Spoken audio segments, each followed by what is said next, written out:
Hello everyone, I'm ML Truth. I want to welcome you all back. Today we have a question from Twitter.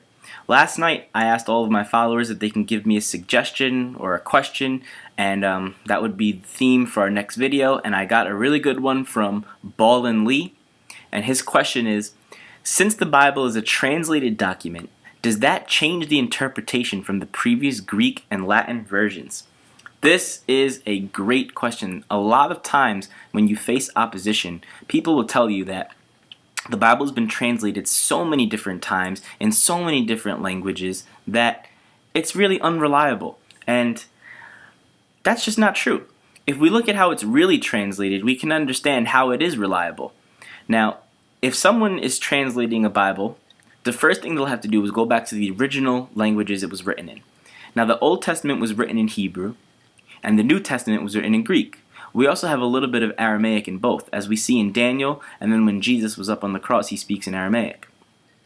This is important because let's say I'm translating an English Bible. I want to make an English Bible.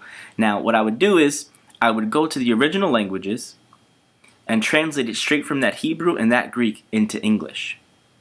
What people think happens is, they'll translate the Greek and Hebrew version into Spanish, then that Spanish version will turn into a French version, then the French version will turn into a German version, and then eventually it goes all the way down to the English version, and that's just simply not true. We know that no matter what language you're writing it in, you go to the original language every time. And that happens to avoid things like misinterpretation, grammatical errors, because we know in different languages, different words can mean different things. It's also important to understand the three types of translations when reading the Bible. So let's say I'm reading an English Bible. It's important to understand what type of translation it is. Now there's three types of translations. There's paraphrases, dynamic equivalents, and literal translations. I really want to focus on those last two.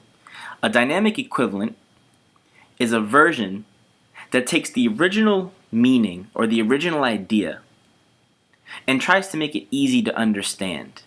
So it's not exactly word for word, but when you read it, it's the same meaning and has the same idea of what was originally written. This Bible would be good for like beginners or children. It's really easy to understand. An example would be the New International Version. The second translation I want to focus on is the literal translation. These Bibles would be more for serious, hardcore study, experts on the Bible. An example would be the King James Version. With a literal translation, you're going back to the original language, the original text, and you're really taking it word for word. And we do this, obviously, again, to avoid misinterpretation, avoid grammatical errors, and again, this would be more for serious study. These literal translations are going back, looking at it word for word, and finding the best word that captures exactly what it means in Hebrew and exactly what it means in Greek. I hope that answers the question. I just want to thank everyone for watching. I want to thank Lee for asking the question. Again, if anyone has any questions, comments, concerns, suggestions, you can go straight to the website, mltruth.com, or you can go to Twitter. You can follow me at m_l_truth. You can also go on Facebook, like us, mltruth.com. I just want to thank everyone for watching again, and I'll see you next time.